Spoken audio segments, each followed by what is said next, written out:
Hello everyone and welcome back to my channel. आज हम mango milk shake बनाएंगे, जिसके लिए यहाँ मैंने लिया है एक मिक्सिंग जार। अब हम इसमें ऐड करेंगे 1 कप मैंगो।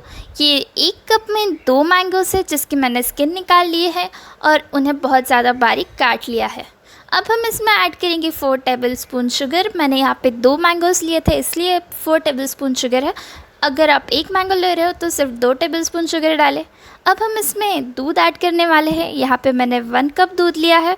दूध हमेशा ठंडा लें, जिससे शेक का जो टेस्ट है वो बहुत ज़्यादा अच्छा आएगा और वो ठंडा ठंडा बहुत अच्छा लगेगा भी।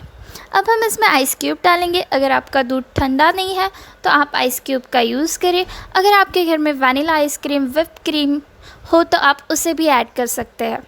अब हम इसे 2 से 3 मिनट के लिए मिक्सर में चला लेंगे ताकि हमारा बिल्कुल अच्छा मैंगो मिल्क शेक बन जाए।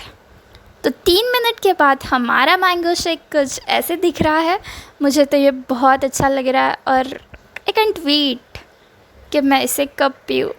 तो अब हम इसे ग्लास में निकाल लेंगे। ये कितना ज़्यादा अच्छा लग रहा है। अगर आपको मेरी रेसिपीज़ अच्छी लगती है तो मेरे चैनल को लाइक शेयर और सब्सक्राइब करना बिल्कुल ना भूलें। हमारा मैंगो मिल्क शेक वैसे तो अच्छा लग रहा है, इससे कुछ ज़्यादा डेकोरेट करने की ज़रूरत तो है नहीं, लेकिन फिर भी मैं इस पर थोड़े से जो मैंगोज़ के पीसेस बचे थे वो डाल दूँगी। ये देखो ये कितना ज़्यादा अच्छा लग रहा है। तो आप भी इसे ज़रूर ट्राई करो और मेरे चैनल को सब्सक्राइब भी करो।